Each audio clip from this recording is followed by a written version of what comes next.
Hello madam, kurti business ചെയ്യുമ്പോൾ നമുക്ക് ഏറ്റവും കൂടുതൽ ശ്രദ്ധിക്കേണ്ട കാര്യങ്ങൾ എന്തൊക്കെയാണ്? നമ്മൾ പ്രധാനമായിട്ടും നമ്മൾ കുർത്തീസിൻ്റെ ബിസിനസ് ചെയ്യുമ്പോൾ ശ്രദ്ധിക്കേണ്ട കാര്യം എന്ന് പറഞ്ഞാൽ നമ്മൾ ഹെവി സ്റ്റോക്കുകൾ എടുത്ത് വെക്കാതെ നോക്കുക. നമ്മൾ ആവശ്യത്തിന് മാത്രം പ്രോഡക്റ്റ് എടുത്ത് വെക്കുക. അതും ഏറ്റവും കുറഞ്ഞ റേറ്റിൽ സ്റ്റാർട്ടപ്പ് ചെയ്യാൻ ശ്രമിക്കുക. അതെ, അജ്മേര ഫാഷൻ നമുക്ക് കുറഞ്ഞ റേറ്റിൽ എന്ന് പറയുമ്പോൾ 79 രൂപ തൊട്ടാണ് പ്രോഡക്റ്റ് സ്റ്റാർട്ട് ചെയ്യുന്നത്. അപ്പോൾ നമ്മുടെ ആ ഒരു കുറഞ്ഞ റേറ്റിലുള്ള പ്രോഡക്റ്റ് മൂവ് ചെയ്യുന്നതനുസരിച്ച് വേണം നമ്മൾ റീസ്റ്റോക്ക് ഇടുക.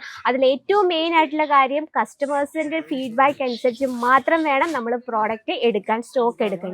അതുപോലെ തന്നെ നമ്മൾ സൈസസ് വളരെ അത്യാവശ്യമാണ്. നമ്മുടെ കേരള സൈസ് വെച്ച് വേണമെങ്കിൽ MXL, XXL, XXL, 4XL ആ ഒരു ടൈപ്പിൽ വേണം നമ്മൾ പ്രോഡക്റ്റ് സെറ്റ് ചെയ്യാൻ. അപ്പോൾ ഈ ഒരു മെയിൻ പോയിന്റ്സ് ഒക്കെ എന്ന് പറയുമ്പോഴത്തേന് ഏറ്റവും കൂടുതൽ കസ്റ്റമേഴ്സിന് ഇഷ്ടമനുസരിച്ചുള്ള ഫാബ്രിക്, അതുപോലെ തന്നെ സീസൺ വൈസുള്ള പ്രോഡക്റ്റ്. അപ്പോൾ ഈ 2-3 കാര്യങ്ങളൊന്ന് ശ്രദ്ധിച്ചാൽ നമുക്ക് ഈസി ആയിട്ട് കുർത്തി ബിസിനസ് വീട്ടിൽ തന്നെ സ്റ്റാർട്ടപ്പ് ചെയ്യാം. അപ്പോൾ അങ്ങനെ സ്റ്റാർട്ടപ്പ് ചെയ്യാൻ പ്ലാൻ ചെയ്യുന്നവർക്കായിട്ട് സ്ക്രീനിൽ നമ്പർ മെൻഷൻ ചെയ്തിട്ടുണ്ട്, നമ്പർ കോൾ ചെയ്തു.